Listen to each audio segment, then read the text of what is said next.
Hello everyone, I'm Priyanka Bish from DPS Lamachor. Today in this session, we'll be solving the question based on cash flow from operating activities. As in the previous session, we have discussed about the operating activities, the format of cash flow from operating activities. Based on that format, we'll be solving question number 1 of NCERT, page number 272.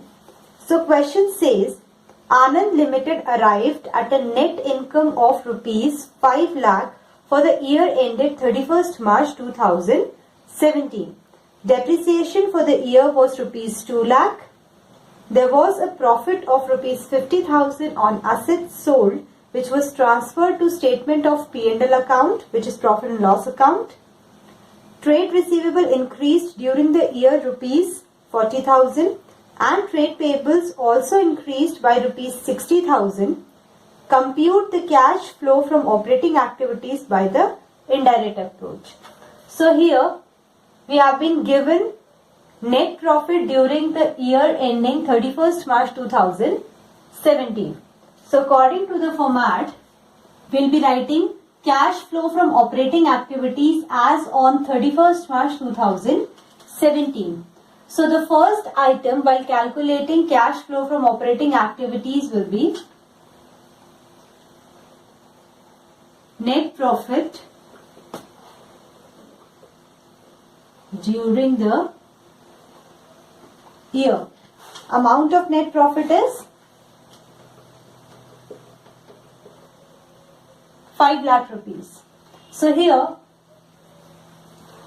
according to the format, we know we will add all the non-operating expenses in the net profit and we will subtract all the non-operating income from it, because while calculating the net profit in trading and P&L account, we have added all the non-operating income and subtracted all the non-operating expense. So to ascertain the true profit from operating activities, we will subtract all the non-operating income and we will add all the non-operating expense to nullify that effect.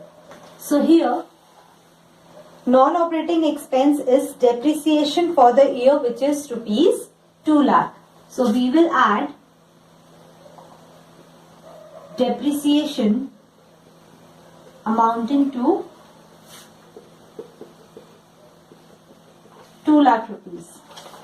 And non-operating income will be subtracted. Non-operating income is gain on sale of fixed assets.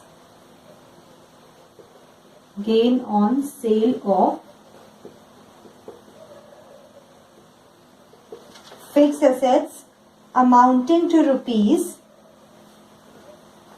50,000. We will put the bracket in the negative value. So here 2 lakh minus 50,000 is 1 lakh 50,000. Now adding 1 lakh 50,000 to 5 lakh will be 6 lakh 50,000. This 6 lakh 50,000 is operating profit before working capital changes.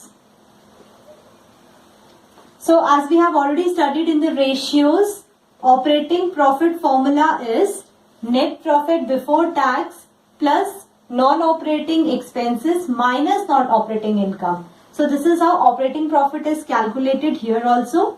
Now, according to the format, increase in liability is added here. We will add increase in liability. So in the question, trade payable is increasing with the amount 60,000. So we will write here increase in trade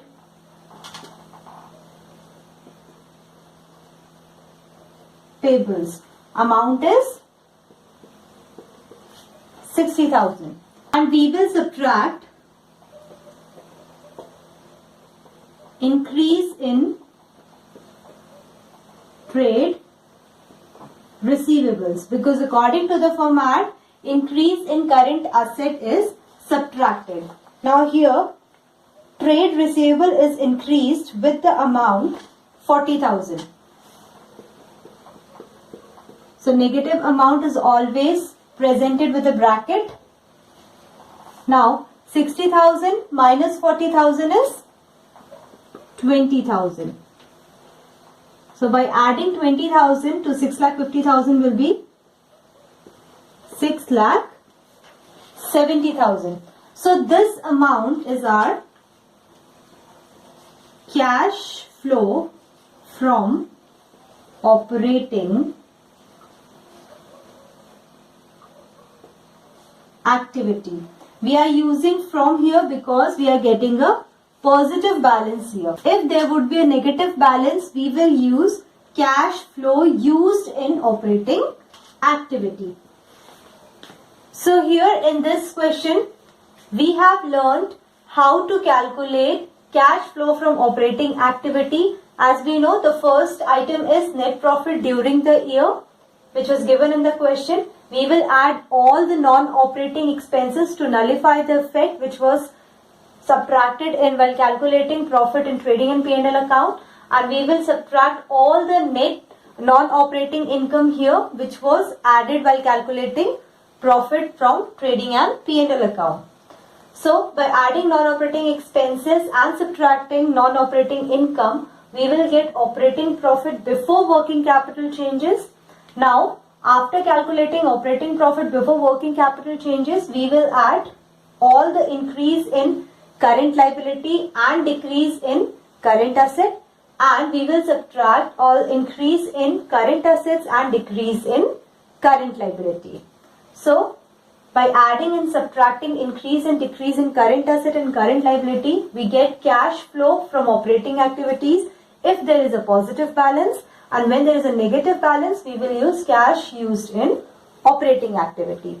So with this, we have learned to calculate the cash flow from operating activities. In the next session, we'll be discussing the other two types of activity, which is cash flow from financing activity and investing activity. That's all for today. Thank you.